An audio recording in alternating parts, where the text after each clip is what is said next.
ਇਹ ਜੀ ਤੁਸੀਂ ਤੱਕੀ ਸਕਨੇ ਹੋ ਅਸਾਂ ਹੁਣ ਜਾ ਰਹੇ ਹਾਂ ਪੈਸੇ ਨਹੀਂ ਹੈ ਗੋਸ਼ਤ ਤੇ ਚਾਵਲ ਅਨਣ ਅੱਜ ਬੜੇ ਸਪੈਸ਼ਲ ਮਹਿਮਾਨ ਆ ਰਹੇ ਨੇ ਉਹਨਾਂ ਵਾਸਤੇ ਅੱਜ ਮੈਂ ਆਪੇ ਚਾਵਲ ਪਕਾਣੇ ਤੇ ਜੁਲਨੇ ਅੱਗੇ ਫਿਰ ਤੁਸੀਂ ਦੱਸਣੇ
जी तुसां तक्की सकने हो असां बाजारों वापस आ गए हैं असें बाजारों जड़ियां चीज़ां असां खरीदनियां सन ओह खरीद के लै आए हैं ते अज असां बनानी है बिरयानी तुसां तक सकने हो असां कोक आंदी है इस तो इलावा गोश्त आंदा है चावल आंदे ते टमाटर असें चाहिए सन बाकी चीज़ां घर मौजूद हैं ते हुण बिरयानी बनासां ते उसनी मुकम्मल वीडियो तुसां नाल शेयर करसां असां अपने मेहमानां दी खातर तवाजे वास्ते चीज़ां बना रहे हैं जी तुसां तक्की सकने हो असां चावल बनाने वास्ते अग नहीं बालन ये थोड़ा सावन ना बरसात ना मौसम है इस अग बालना बड़ी मुश्किल है तो दुआ करो असानी अग जल्दी जल्दी लाग जाए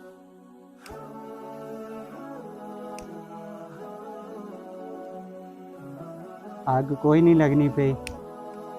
दुआ करो भाई जल्दी जल्दी अग साड़ी लाग जाए हुण असां अग ला छोड़ी है तकने जे अग लग जानी है तो फिर असां इसने उपर चावल रखसां चावल पहला उबालसां ते जेड़ा गोश्त है वह लैदा पकासां फिर तय वाली बिरयानी असां बनानी है ते अग्गे हुण मैं चावल रखसां फिर तुसें दसने अग्गे क्या होना ए जी तुसां तक्की सकने हो अग बाल चुकी है ते अग्गी ने उपर असां पानी रख छोड़िया इस विच असां थोड़ा जिहा घी मिक्स करसां तां जे चावल असां ने निखरे निखरे रहन बाद जिसलै असां तय लां ते जेड़े चावल हैं वो निखरे निखरे रहन ते सही खूबसूरत लगन ते असां उसने वास्ते घी पा छोड़िया जी कि थोड़ा सा गर्म हो जाती फिर असां इसने विच चावल सटसा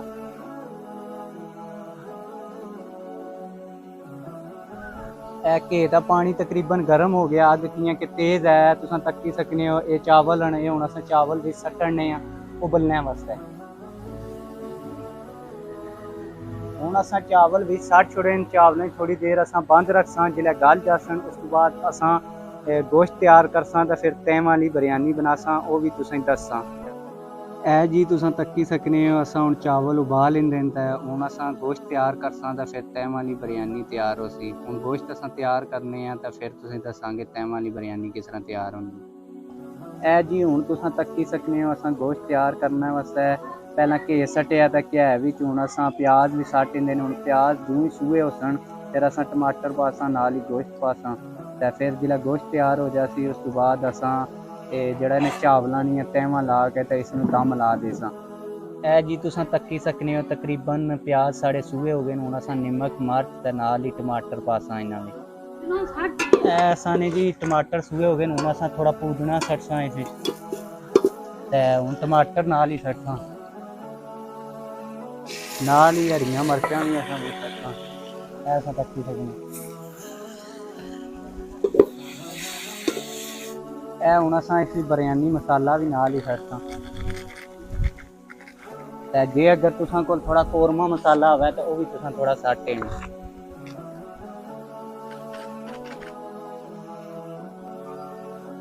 जी हुण तुसां तक सकने हो असां गोश्त बिल्कुल सही साफ सुथरा कर इंदा सही करके धो इंदा ते हुण असां पाने विच कियां कि मसाला असां तैयार हो चुके जैसा कि आप लोग देख सकते हैं अभी हमारा गोश्त बिल्कुल तैयार होने वाला है। हमने इसको थोड़ा सा और सुर करना है ताकि जब हम चावल की तह इसके साथ लगाएं तो ये आपको गोश्त सफ़ेद सफ़ेद नज़र ना आए। तो अभी हम थोड़ा सा और पकाएंगे, फिर इसके बाद इस गोश्त को हम निकाल लेंगे और पहले थोड़ा नीचे चावल डालेंगे, फिर ऊपर थोड़ा सा गोश्त और ये जो ग्रेवी है वो डालेंगे और उसके बाद ऊपर और चावल डाल के इसको दम लगाएंगे।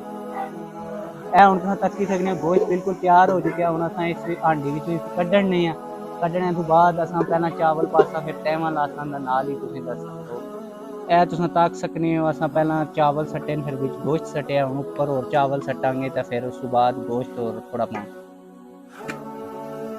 हूँ अस चावल सट छोड़े तय लग गई है दुई तो हूँ अस थोड़ा पासा गोश्त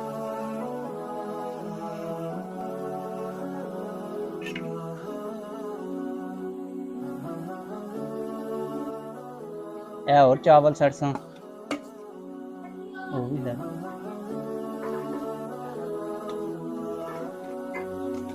ऐसा हूँ सारे चावल सट छड़े हूँ जो गोश्त बकाया रहना वो भी उपर नया सट्टन बंद है जी। हूँ तुम तक्की सकने हो कि दमे ना टाइम मुकम्मल हो गया तो हूँ अस चावल खोलने हैं। तुम दुआ करनी है कि असाने चावल ठीक ठाक निकल आवा। ए जी हूँ तुम तक सकने हो चावल असाने बड़े निखरे निखरे बड़े खूबसूरत तैयार हो गए। तो हूँ अस इन्हें लासा तो खा के टेस्ट करसा कि कैसे बने चावल। तको दो रंगा ने बड़े बेहतरीन चावल तैयार हुए।